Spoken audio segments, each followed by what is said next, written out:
put your money where your mouth is. I mean, we've all heard that phrase, right? We've all heard it. We've probably all said it before.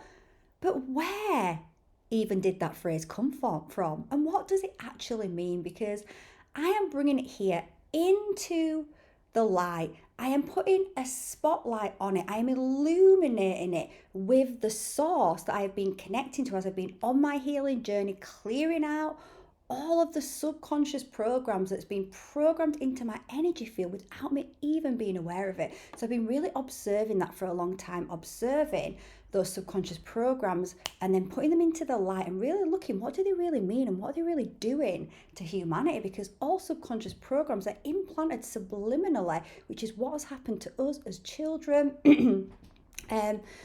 We do not know it's happening. However, it's happening, and we don't know, and it's just been soaked in, and then it is running our life in some way. Obviously, when programs are planted like this, without you even realising it, they're not done with a good intent, right? So we could know that they'd seeded with an intent to deceive in some way, and that deceiving to harm humanity in some way, right? So this one came into my consciousness really strongly just about 2 minutes ago, when I was thinking about a decision that I just made, and it's put your money where your mouth is, and I was thinking to myself, well, where does that even come from? And in fact, I forgot to check, but I don't even need to check because I am betting that it comes from a movie, a TV series, some kind of soap. I bet that as we grew up as children, it was there implanted, hidden on blackboards, on book covers. It would have been lines that the actors and actresses spoke whilst creating this real strong emotion. Like we'd have probably had it on like maybe quite an aggressive scene where someone's like, put your money where your mouth is, where you know that it's that feeling of, ooh, they don't think that they can do it, they think they're going to fail, they want them to fail, they're trying to make them prove it, prove that they can do it. So there'll be that, and it's a real strong emotion. That's how we subconsciously program the mind. Strong emotion. Oh, and I said we said once and it goes in, but strong emotion and repetition. So I bet it was throughout movies and all over the place until finally it's been seen so many times subliminally, not even realizing it's been seen. Then all of a sudden adults are repeating it, children are repeating it. All of a sudden it's like we don't even think about it. It's not in our conscious awareness. We don't think, what does that actually mean?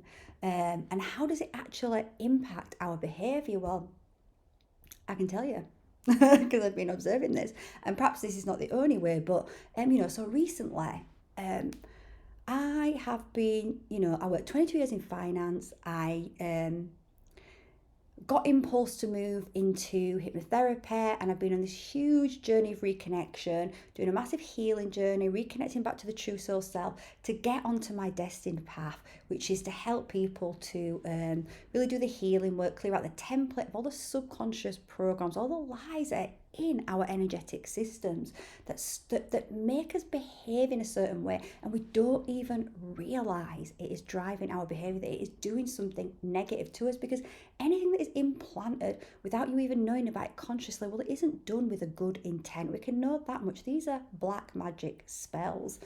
Think about it this way, right? Think about, hopefully if you are watching this video, you probably have an idea about the false matrix or know something about it. Maybe you don't know that much about it, but you know that something's not right in this reality, on what we see on the outside, because it's not, because there's been all these programs that have been implanted through a dark force, in order to get humanity to be slaves, in order to keep our consciousness low, stop us from doing that inner work, finding out who we are, etc., etc. So back to that saying, right? I am put your money where your mouth is. So making this decision to leave my job, so this finance job, I did leave, and I started my business, and in the end I had to go back to where I worked and contract back to there for 3 days because I wasn't making enough money in my business, and I was struggling a little bit, so I had to go back. And I'm at a point now, I've been, on a huge extra even deep journey since then. So still working on the business, right? Still dedicated, devoted, committed to my mission. Because I know that Source was guiding me onto this. It was important that I put in that commitment. So I've been doing that, and I've got to a point where, I've just done so much healing. I'm connecting. I'm so plugged into the cosmic mind, the universal mind. I'm receiving my messages, and I know what I'm here to do. And I'm being told, make space. So I was like, ooh, I know I'm being told to leave that job, but I'm a bit nervous because, I still am not in a position, well, I've still got to really rely and really surrender into Source at a level that I've never done before. And as I was contemplating that decision, I was like thinking, well, I know in my heart that that's what I want to do because I observe myself, I can feel that when I'm at work in QA, in the contracting, that it's like someone is snuffing out my soul. It's just so boring. And now that's not to say that that work is boring for everyone, but for me it is because it's out of alignment with what I'm here to do, which is what I'm doing now, helping clients to, heal, wake up, reconnect. So when I'm doing that, I know I'm so happy and I'm full of light and I'm connected. And Source has given me so many magical signs, has made it as clear as possible to me that I need to make this leap. So I was saying, what am I fearing? And one of the fears that I had was, what if Source doesn't support me? Because I was thinking, well, I had to go back. Um, oh, but then I was like, but that's not the truth, Corinne. And that's not the truth because actually the truth is that, okay, yes, I did have to go back, but I had a year and a half away from a crazy time that was unfolding back at QA because we were going live on a system. It would have been hell for me. So I had this year and a half out from there where I could focus 100% on upskilling in this new field that I just moved into. Remember, I'd done 22 years in finance. So I did a quick switch into this and I went very deep very fast because I was committed and I was devoted because something was guiding me on Source. So that year and a half to really just put myself into it, to go down dead ends, to realize, I don't like that, I do like this, to actually heal as well, because I realize now when I did leave, I still had all these lies inside of my body that needed to be healed. So I wasn't in alignment fully, but that was part of my journey, the reconnection journey, so that I could then bring that journey forward so that then people don't have to go as detoury as I did.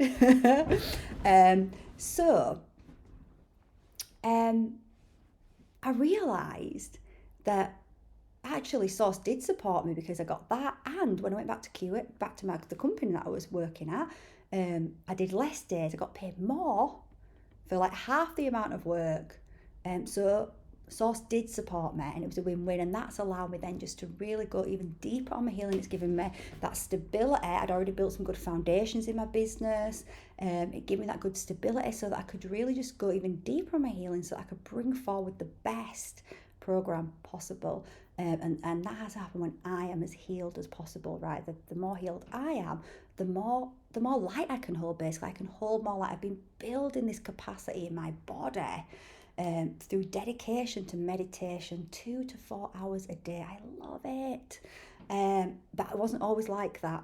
But that's because I'm feeling my body now and I'm seeing my reality just shift before my eyes. So I know that I've been guided to do it, right? But so I know, okay, that's not a fear. I've just dissolved that fear by examining it. I've looked at it, shone the light on it and gone, that's not true. So I could let go of that one. Because I can integrate so quickly now as well because of this healing journey that I've been on, this reconnection. And then I look at the next one. What's the next one? The next one is, well, what if?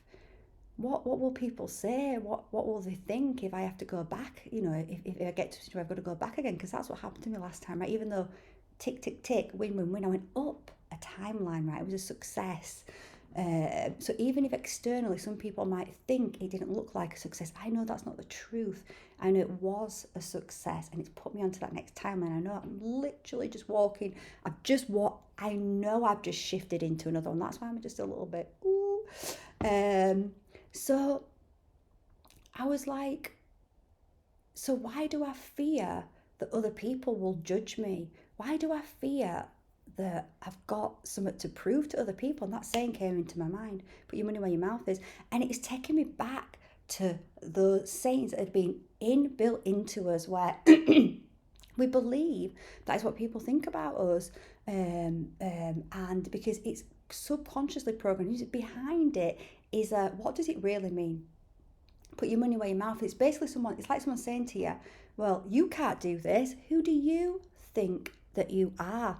So every time in life that we have done something and we have not achieved it first time, which would have been so many things, right? Come on, think about, and it's natural, but it's been used against us. So something that is natural to us has then been weaponized against us. This is what they do with these subconscious programs. They weaponize our natural responses against us. So we don't have a chance when we are growing up as kids. We don't know this. That's why most adults, you have to remember, adults are also programmed, and they continue to have those programs a lot. This is why I'm shedding light on them, so that we can all heal from them. So think about think about learning to walk. You're not just gonna, can you imagine how freaked out your parents would be? I mean, maybe it's gonna get to this, but imagine how freaked out parents would be if baby's goes from laying down to just jumping up and running, right? You'd be freaked out because that's not natural, it's not organic. So, obviously we'd have started to walk, we'd have fallen down. So everything we have been learning, we've always, as children, we'll have been learning something and we would have been getting it wrong to start, but we wouldn't have judged ourselves about it. We wouldn't have gone, oh, you're not good enough, you failed. Because we'd have known organically, oh, that's it, okay, I need to make this adjustment. And we'd know it's showing us how to course correct, how to adjust. That's how it works, that's how we learn. But because we're growing up with that, then we're starting to get these messages in that when we do something, if we fall down, people are going to be laughing at us, are going to be judging us. In fact, people are thinking all these people thinking, you can't do that. So we start to judge ourselves. We start to become our own inner judge. So now, as we're getting older and we're making mistakes, because obviously we're going to do, because otherwise it's impossible to learn. Then we're going to feel bad about ourselves. So as we get older, the older we get, if we don't realise this, and when we're making a big decision where we're taking a risk, we're taking a leap, then we can hold ourselves back and hostage because of these programs are not real, they're not true, and we just have to shine light on them so we can dissolve. It's not real, it's not true. We are multi-dimensional beings. We came here to learn, grow, and expand, and in order to do that, we're gonna have to course correct at certain points, and that's okay. Doesn't make us failures. So anyway, I just wanted to show how that program seems so innocent, but we can see how it isn't. So I'd really love to ask that, not only do you become conscious, look in your life, where is it impacting you in your life? Is it holding you back from taking a step that in your heart is right for you, no matter what happens? That's what I said to myself. I said, okay, I'm going to jump. I'm just going to do it. Spirit has given me all of these signs. It couldn't give me much more of a sign except for to pick me up and make me do it, right? So I know I've got all the signs, and I know that no matter what, every time I've fallen down, it's been a springboard to go up higher, right? That's what it's always done. So no, whatever happens, that I'm doing what I'm meant to do. So ultimately, it's always going to lead to my biggest growth. And bloody hell, we are multidimensional beings. We are eternal beings. We came here to live, baby, to live the hell out of these lives. Literally live the hell out of it, get the hell out of the life, so we can start being the beings that we truly are inside of ourselves. So it starts by coming aware of those black magic spells that they've been subliminally placing into our childhoods to keep us small, so that we can dissolve them, transmute them, realize they're not more powerful than us, and start moving forward in our lives.